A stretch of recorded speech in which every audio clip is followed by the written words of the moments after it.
شنو الرأي ديالكم الا تقاسمت معكم التجربة ديالتي كمرأة عاملة وأم ثلاثة ديال الشباب وبنوتة؟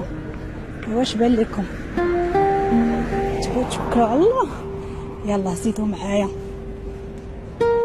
انا عاد خرجت من الخدمه، كنخرج مع 3:30، وبما انني قريبه للخدمه ميم با واحد نص ساعه، كنفضل نجي على رجليا وما نتسناش الطاكسي، حيت كيف ما كتعرفوا هاد رمضان الا بقيت كنتسنى الطاكسي ما غاديش نركب، حيت كلشي خارج في وقت واحد. ما الا جيت على رجلي نص ساعه راني كنوصل للدار الحمد لله باش نبداو نوجدوا الفطور ديالنا. ايوا خليكم معايا.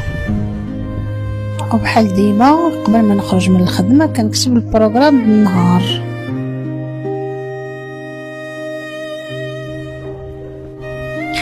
وصلت للدار الحمد لله، دابا غادي نمشي نصلي العصر ان شاء الله، عاد باش غادي ندخل للكوزينه على بركه الله. ستوب.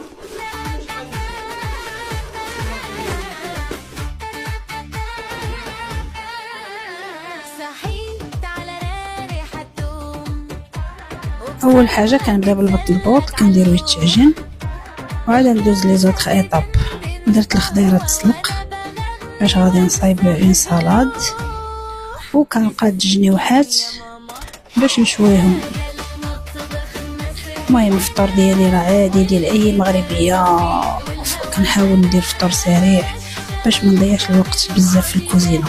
كنصاوب الشاميل باش نشرب دوك الجنيوحات، كنحاول نقاد الفطور للوليدات حيت عندي تبارك الله 3 الشباب كيصوموا وراجلي يعني عندنا حنايا 5 اللي كنصوموا، دونك الفطور كيكون عائلي.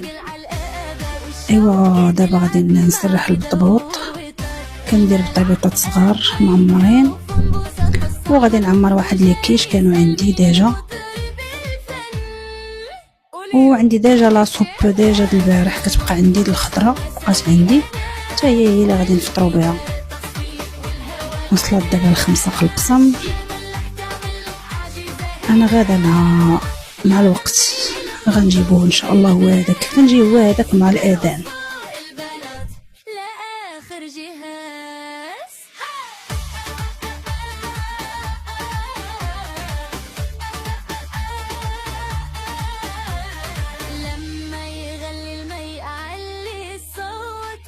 كناخذ هاد الحكاكه الحمد لله ديال بيم، نفعتني بزاف، كنت كنحكها بالحكاكه